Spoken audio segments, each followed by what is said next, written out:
سلامونه مو له همت جان اپیسیل چینل څخه ومنئ په دې هیله چې روغ او جوړ به وئ. د بایننس یو نوی اپډیټ راغلی. په نوي اپډیټ کې یو نوی اپشن اضافه شوی، هغه هم خاص کر د مسلمانانو لپاره. نو زیاتو هیوادوالو غوښتنه کړې وه چې دغه اپشن د څه لپاره استعمالیږي. موږ سره دا معلومات شریک کړه په ویډیو کې.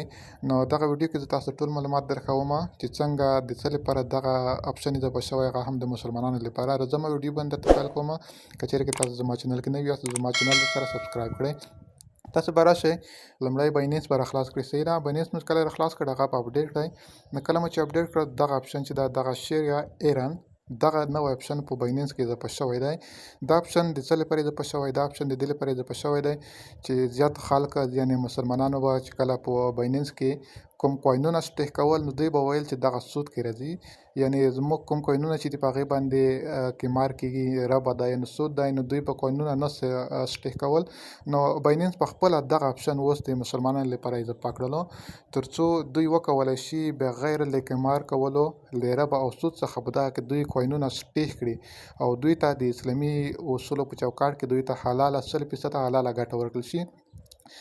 دغه شیریا ایرن چې دی دغه د مالیزیا هیواد د امني ډیویسور په نوم یو اسلامي شرکت دی، د هغې لخوا تصویب شوی دی چې د ډاکټر مفتي صاحب ډاکټر د محد دور بکر لخوا چې دی هغه امضا شوی دی، تر څو د ټولو مسلمانانو لپاره دغه کوم کوینونه چې سټیک کوي د حلاله ګټه ورکړل شي. صحیح ده، د دغه ګټه چې دا ستاسو سپاټ والټ ته به هره ورځ جمع کېږي، یعنې تاسو کولی شئ چې په دغه کې خپل کوینونه چې دي هغه سټیک کړئ او تاسو ته به 100% حلاله ګټه درکول کېږي. هېڅ ډول قمار به نه پرې وول کېږي او داسې ته هېڅ ډول سود به نه پرې راځي او داسې ته ربا به نه پرې راځي.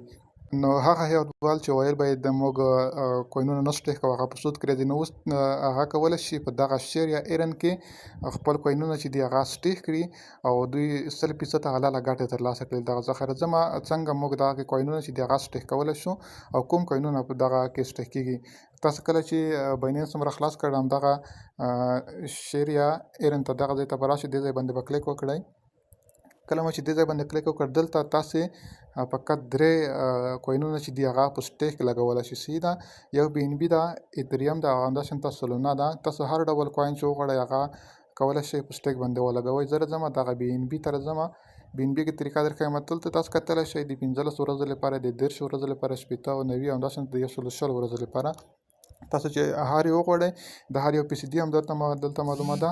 د 15 ورځو فیصدي چې ده هغه 14% ده، همداسې د 10% ده، همداسې مسلسل نور هم پسې کتلی شئ.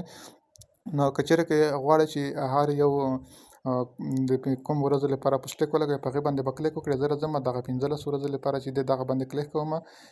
صحیح، کله مو چې دې ځای باندې کلیک وکړ، دلته تاسو ته دا ډول صفحه راځي. تاسو چې څومره بي ان بي لرئ را به شئ، که همداسې دلته ورته لیکلی هم شئ په دغه ځای کې، او که ټوله بي ان بي سټیک کوئ را به شئ دغه میکس باندې به کلیک وکړئ دغه ځای باندې.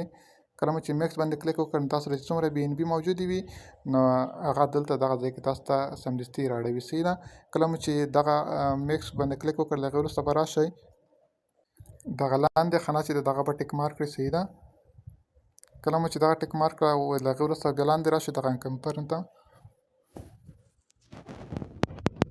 کله مو چې کنفرم باندې کلیک وکړ، نو ستاسې کوم بي ان بي یا کوم کوین چې دی هغه به په سټیکینګ ولګېږي. صحیح ده، نو 15 ورځو لپاره به هغه ستاسو لپاره په سټیکینګ ولګېږي، او چې هر څومره څو ورځې لپاره تاسو کولی هغه په سټیکینګ لګولی شئ. نو ما سره اوس بي ان بي دلته موجوده نه دي، نه همدې لپاره زه نشم کولی چې دغه په سټیکینګ ولګوم. صحیح ده، نو تاسو ته به روزانه هره ورځ دغه ګټه چې دغه سپاټ والټ ته جمع کېږي او د اسلامي اصولو په چوکاټ کې به دغه ګټه تاسو ته سپاټ والټ ته جمع کېږي. هېڅ ډول قمار به نه پرې وول کېږي ستاسو په کوینونو باندې او هېڅ ډول سود به موجود ونه لري.